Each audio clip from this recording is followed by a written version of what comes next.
Rob, I don't know if you heard, but coming near the end of the year, there's this little space indie film coming out called Star Wars.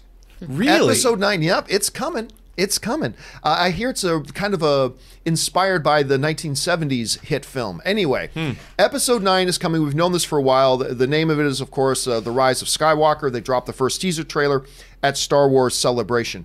Well, now the first, I guess we can call them official images, have come out. You know, Vanity Fair, whenever there's a new Star Wars movie coming out, they always do these great spreads and these great images and great articles giving us a lot of information. And they've come out of the gate and done that already. And we're going to start by looking over and looking at a couple of these images.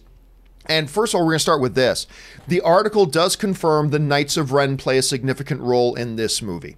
That is something that a lot of people were talking about. That's something a lot of people were anxious about, that a lot of people were excited about the possibility. They wanted to see Knights of Ren. The article does confirm that they do play a pretty significant role. Whether that means they're in an hour of the movie or 10 minutes, but an important 10 minutes, who knows.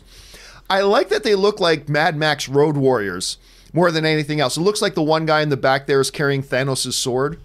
Or maybe one of the swords from inspired by a Final Fantasy movie. The one guy's got a gun on his arm and all that kind of stuff. They just look very rugged, road warriorish. I dig the look, and I know a lot of people are going to be excited about that. Rob, I knew you'd be excited about this particular image. Ooh, my man, Richard E. Grant. Richard E. Grant. One of my favorite actors of all time, who stars in one of the greatest comedies of all time with Nail and I. He's one of my favorite actors. With General Hux, he plays what's he, General Pride, but like there's Allegiant General. Yes. Allegiant General Pride. Let me tell you, Hot Toys better make a Hot Toys action figure of him. And he's just coming off of Oscar buzz that he got in this year. So I mean, it's his year. I can't wait. He looks great. He looks so good. It's nice to see Imperial officers that look like First Order officers. First Order, yeah. Don't go confused. So we get a good look at him. He's looking pretty great. Then this was a pretty wonderful image, I think. Getting a look at Rey and Kylo, it looks like they are indeed going to be squaring off again. And the article goes on and talks about how Kylo says, you know, that Rey and Kylo have a maybe connection. They keep referring to it as a maybe connection. And they say that maybe connection is going to be explored a little bit more about what their connection is and the romantic interest and all that kind of nonsense as well. And then, Rob, another wonderful image that I knew you would appreciate very much. Lando. Yeah, I'm all excited about that. Lando in the cockpit of the Millennium Falcon with Chewie back there, and he's got Poe Dameron in there. BB-88 is in there with him as well. The classic look. Of course, one of the great moments of that first trailer is, of course, Lando going, "Wah!" which is great. Wearing clothes, as was kind of brought up in the super chat a little bit earlier, very reminiscent of the clothes he was wearing in the Solo movie. Maybe he finds them hidden away in the Millennium Falcon after all these years. Oh, it's possible. It's possible. But to me, the piece de resistance, the real image, which is, of course, in the thumbnail of this thing, is this image of Luke not looking all that ghost-like, standing beside a very physical R2-D2. Now, I refuse to let myself get too carried away or too excited. I refuse to let myself get too excited of the whole notion of, does this mean Luke's actually back? Let's go back and take a look at the bigger version of that image there. Because why does a ghost need a glove on his hand? Why does a ghost need a glove on his hand, Rob? Ghosts don't need no gloves. When Hayden Christensen became a Force ghost, all the scars went away. He doesn't need to have the glove on, but I still refuse to allow myself to get too terribly excited about this. But there's a little part of me is all excited. Now, I should point out that while this image is in there, in the Vanity Fair article, there is no mention of Luke other than like past tense stuff. So they put this image in there, but there is nothing in present tense referred. Now, that's fine because the article isn't going to give everything away. So that's fine. But again, I'm going to try to keep myself from getting too terribly excited about this. You hate when people come back from the dead, though.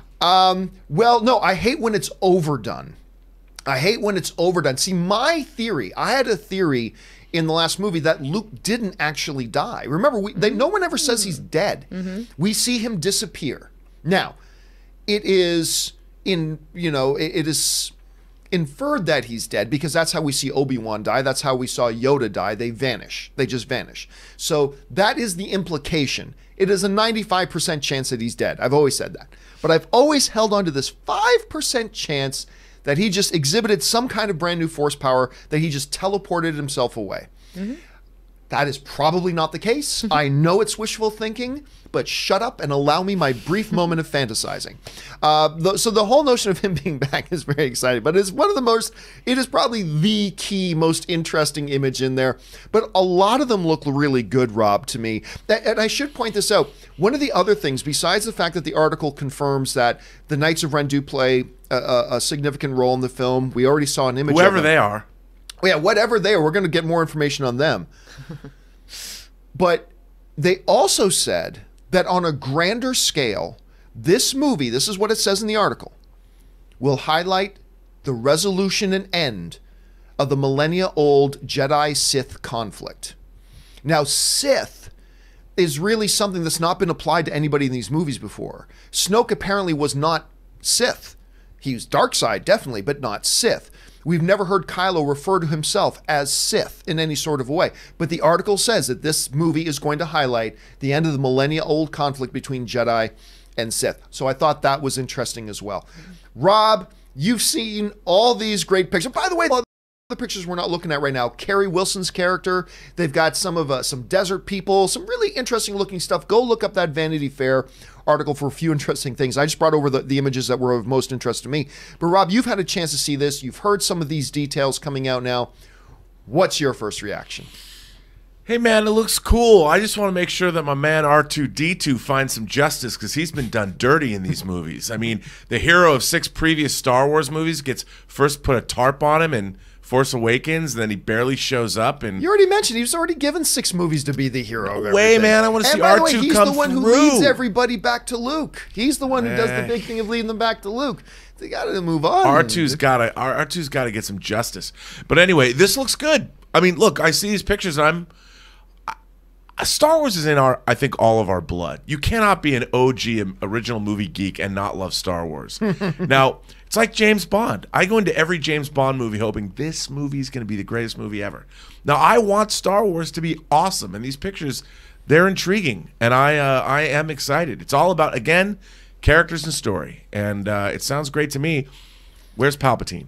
Well, what do you think about this whole thing about the Jedi and the Sith conflict coming? How do you think they're going to resolve that? Well, otherwise it's going to seem like 3 movies of the longest Tinder date ever between Kylo and Star Wars Episode 10, the longest Tinder date ever. I mean, it really has. I love it. That's great. I had a long date once. I was at the Real Inn in Malibu for 12 hours. It turned out well. But I mean, that's kind of what this is going to end up being. I want this to be great. And if they're going to end the Sith conflict, the problem is, where has that Sith conflict been in the other movies? I mean, we've kind of got a little of it, but like you said, who was a Sith?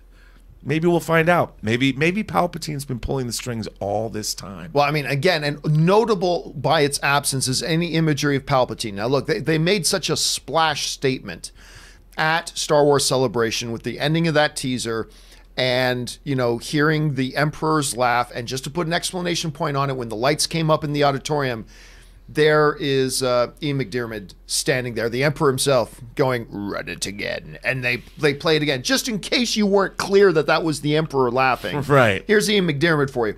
So very noticeable by its absence in there. So clearly the whole Jedi Sith thing, a little bit of more of alluding to the Emperor and all that kind of stuff. So, dude, I don't know. I just see these pictures. You know, I'm always looking for, I am a Star Wars guy. Yeah. Star Wars is in my blood. It is my earliest childhood memory. It is my biggest excitement. It's everything in the world to me. But the movie's still 7 months away, and so I've kind of been waiting, not getting my engine revved too much, even when the first trailer came out. I got to tell you, these images I can feel the engine starting up. I can feel the engine starting up now, and I'm starting to get excited, and still a long 7 months away Still a long 7 months away. But the question here, guys, is what did you think of these images from Star Wars and some of the plot details that we've heard revealed? The whole Sith-Jedi conflict coming up. We got Knights of Ren stuff coming up. The other things they said in the article, things like, whereas the original Star Wars trilogy was about yearning for the past and the glory of the Old Republic, these films are supposed to be particularly emphasized in Episode 9 about looking forward to a better future. All that kind of stuff. What did you make of it? Jump down into the comments section below and let me know your thoughts.